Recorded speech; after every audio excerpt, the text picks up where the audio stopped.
காலையில் சாப்பிட்டதுமே எல்லாரும் நாங்கள் தூண்டில் போட போகிறேன்னு கிளம்பிட்டாங்களா. அவங்க எல்லாரையுமே அனுப்பி வச்சுட்டு நாங்கள் எல்லாரும் ஜாலியாக உட்காந்து கதை பேசிக்கிட்டு இருந்தோமா. சரி ரொம்ப நேரம் ஆயிடுச்சு, நேரம் போய் நிறையா மீன் பிடிச்சிட்டு போயிருப்பாங்க. நமக்கு வேற ரொம்ப ஆர்வமாக இருந்ததா. சரி வாங்கயா எல்லாரும் போகலாம் அப்படின்னு மீன் பிடிக்கிற இடத்துக்கு கிளம்பிட்டோம். வீட்டுக்கு பக்கத்துலேயே கொஞ்சம் தூரம் தள்ளி மடையில தானே மீன் பிடிச்சிட்டு இருந்தாங்க.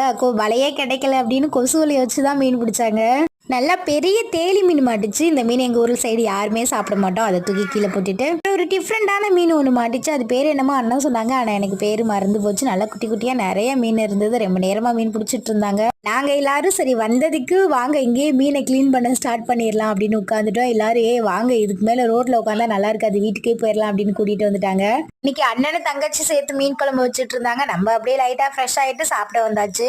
நம்ம அப்படியே கண்டினியூவாக நான்வெஜ்ஜாக சாப்பிட்டுட்டு இருக்கோமா, அதனால இன்னைக்கு தயிரில் சாப்பிட்டாச்சு. அப்படியே சாப்பிட்டுட்டு ஊருக்கு கிளம்பிட்டோம். அடுத்து எங்கே போகிறோம் அப்படின்னா என் அம்மா வீட்டுக்கு தான். ஒரே ஜாலியாக கிளம்பியாச்சு நம்ம.